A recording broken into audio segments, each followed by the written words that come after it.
دکتر روییز، نماینده کنگره آمریکا، عضو کمیته انرژی.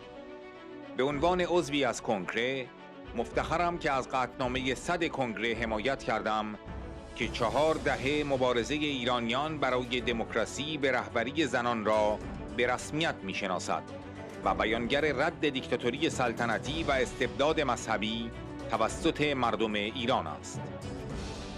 امروز ما به شکلی دو حزبی در کنار جنبش ایرانیان و مردم شجاع ایران، به ویژه زنان و دخترانی ایستاده ایم که هر روز جان خود را برای ایران آزاد به خطر می‌اندازند.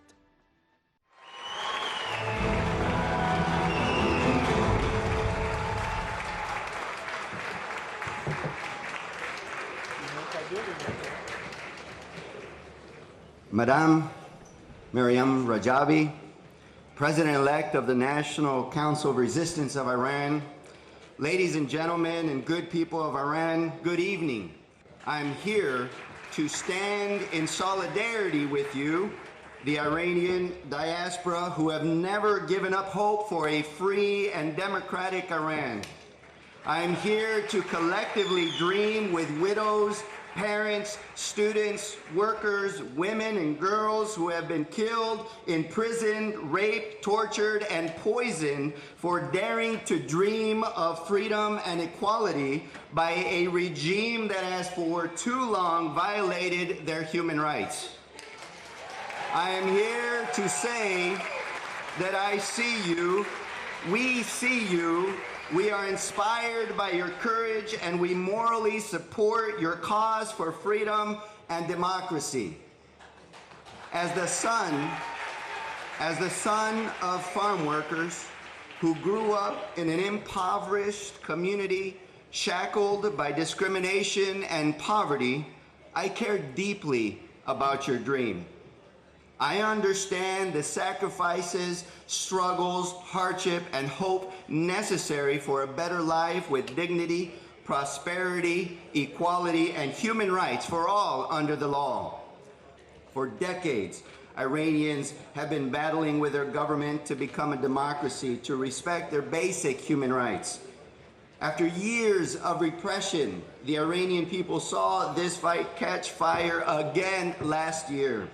It caught fire again because of a brave 22-year-old young woman named Mahsa Amini, who was arrested in Tehran on September 13, 2022, for allegedly wearing her headscarf too loosely. In a show of solidarity and courage, Iranian women and girls, men and boys, students and workers courageously taking a stand and saying no more. No more to women living by a separate set of rules than men, and no more to being targeted and attacked simply for speaking up and speaking out.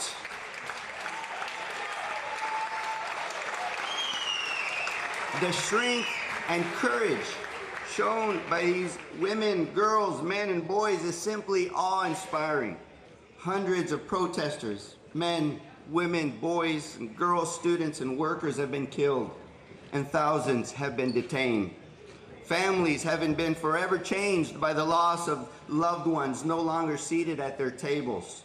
However, this has not deterred protesters, and it has not stopped families from taking on their loved ones' mission for a better tomorrow.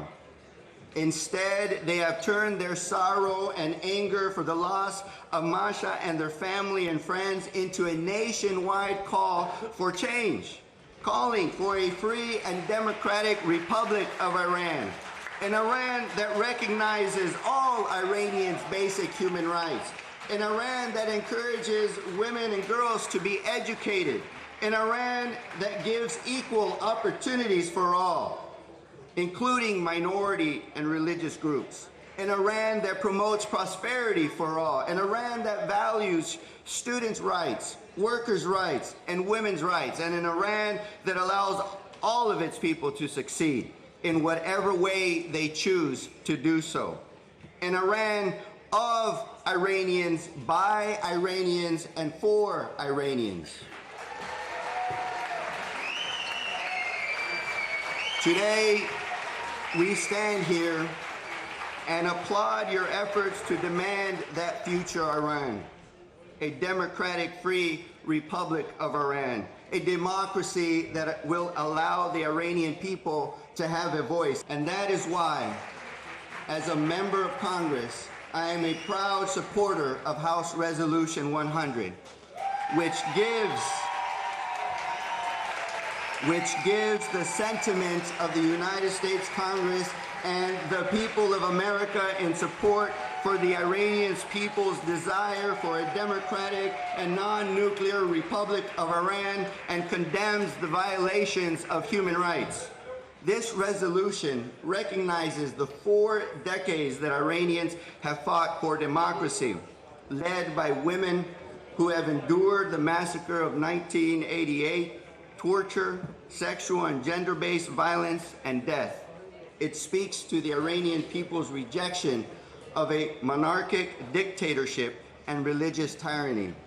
And it acknowledges this very gathering from 2018 where advocates met to show support for the opposition leader Maryam Rajavi's 10-point plan for the future of Iran, which calls for universal right to vote and free elections.